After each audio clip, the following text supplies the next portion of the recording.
Harmonic Pulse. The topic is around loneliness and feeling alone.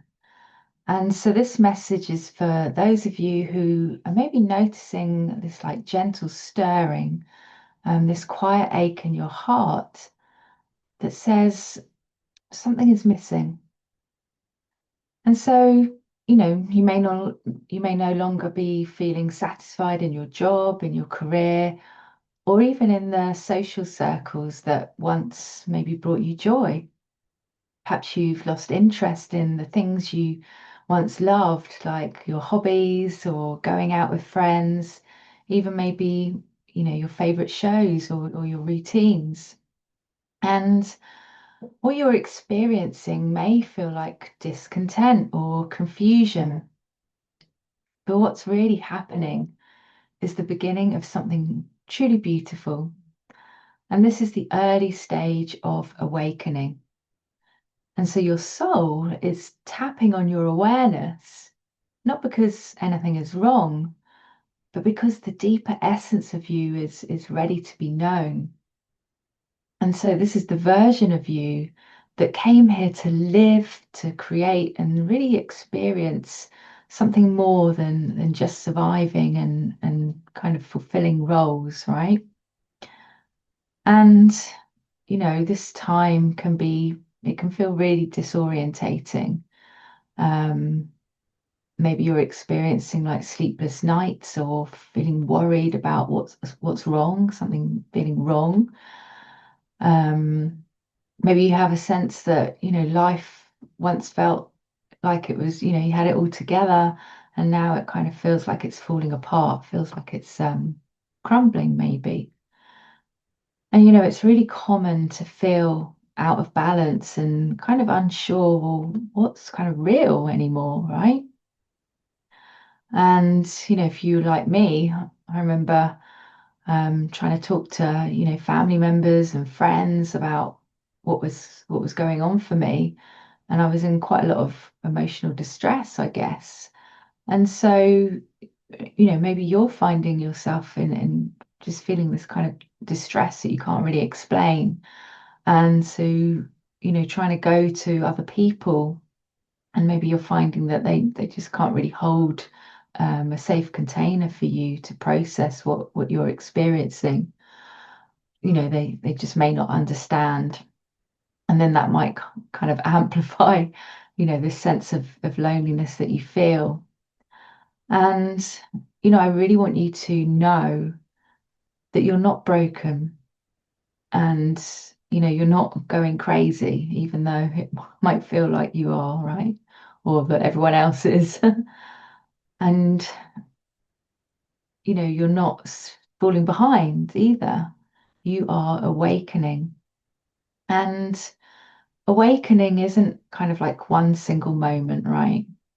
It's not always kind of like this, this painting of bliss that you might have heard of, this blissful awakening, or, grand. Often it really begins kind of with these small discomforts, gentle cracks in the illusion, and these subtle nudges from your soul asking, is this really who I am? Is this really what I want for my life? And so when you start to notice that, you may feel like a stranger in your own life, like, oh, who is this person, right? We are we're starting to shift. And so you might notice the world around you, especially the systems that we've been conditioned into. They suddenly maybe seem kind of robotic or unnatural. And the analogy I want to bring through is, in the movie The Matrix, where everyone's kind of plugged in and operating on autopilot. And this is the moment where you, as Neo was, starting to unplug, right? Unplug from the programs. And so, I'm going to share the truth of what's happening, because usually when we awaken, we seem to be the only one in our current field, and not everyone around you is awakening at the same time. And the harsher reality is that some may not awaken at all, right? Not in this lifetime anyway. And so it kind of means that your path may feel lonely at times. You might outgrow people and spaces and even identities of yourself and the roles that you played. And it will kind of push you into isolation. And, I'm here to tell you that this kind of solitude is not a punishment. It's really this sacred pause. And, so that your soul can reclaim the truth of who you are. It's a soul-led reclamation. And it's an invitation for you to really start to learn, well, who you really are and discover the joy of your own presence, of just being you without having to perform or, um, what's the word I'm looking for? Yeah, I guess it's kind of like performance and striving and, ticking off achievements. We're just learning how to be, how for it to be enough, just to be real, just to be ourselves, just to be present with who we are in that moment. And so, during this process, you may feel the urge to just take yourself off, lay on your bed, and maybe read a book, and even in the middle of the day, right? And with that will come maybe a pang of guilt or perhaps a label of laziness, for not being productive like everyone else, out in the rat race. And so you might even start to question, well, is it okay to just simply take some time out for myself, to rest, to be, to find those quiet moments of joy and simplicity? And I've been there, right? And it was really challenging to not feel the guilt and the labels when I would just decide, I'm going to read a book for an hour on my bed and just enjoy that.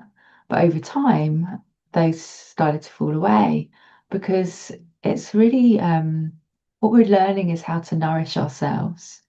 Even when no one else sees or understands what we're going through, it's really a crucial step on the awakening journey because this is how we begin to love ourselves, not just in theory, like, yeah, I love myself, but in action. We have to start giving that love back to ourselves. And certainly for me, there's a point where some of the choices I was making were not from a person that really truly loved themselves. And of course, I didn't see that at the time. I didn't see that, I was making unloving choices. And so this is a really crucial step in the early stages, because in order to, create the reality that we really yearn for, that our soul is here to experience, it has to start with being able to love ourselves enough to claim that life that we want. And so I also want to share that, even though I'm further ahead on the path now, that even now I still meet these waves of loneliness. And it's because I've kind of grown beyond those in my field, right?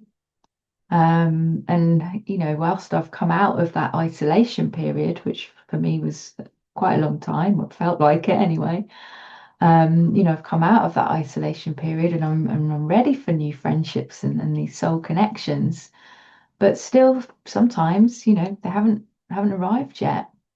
And so these spaces may still feel empty. And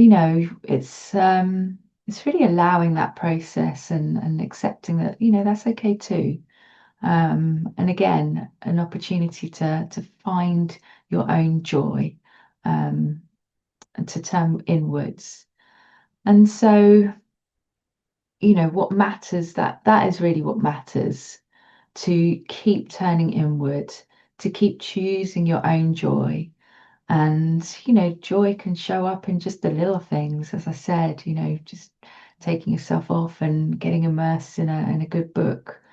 Or, sometimes joy is a bit louder and more animated, right? So it's really important to just, keep shining your light, even in those days where the shine is quieter and softer and you need to nurture and, hold yourself in more tenderness. And so this message is really, coming to you with reassurance because I am really seeing this in the collective, particularly among women, and yeah, it can feel unsettling. And I want you to know, I want you to know that you are stepping and walking on your own awakening path. Um, And so, if this resonates, then you're invited to maybe explore my website, which is theconsciouscreationcoach.com, where you'll find various offerings to support you on this awakening path, to support your own sovereignty and your soul embodiment. And you can also obviously subscribe here, which I would be really grateful for. And you can also receive additional support by checking out my Substack platform, and stay connected. And that's actually something I really enjoy doing. I love writing about the paths that I've walked so that I can support all of you. So yeah, check it out. I'll drop the links below. So just remember at this time where it can feel very lonely, that you are not alone. You are awakening, and there's people who can support you. And of course, you are your biggest supporter. And just by taking those little moments of joy and nourishment and nurture, that's really all you're being asked to do at this time. So do honor that. And I'm also honored to walk beside you at this time. So until next week, I'm wishing you a beautiful day and I'll see you soon.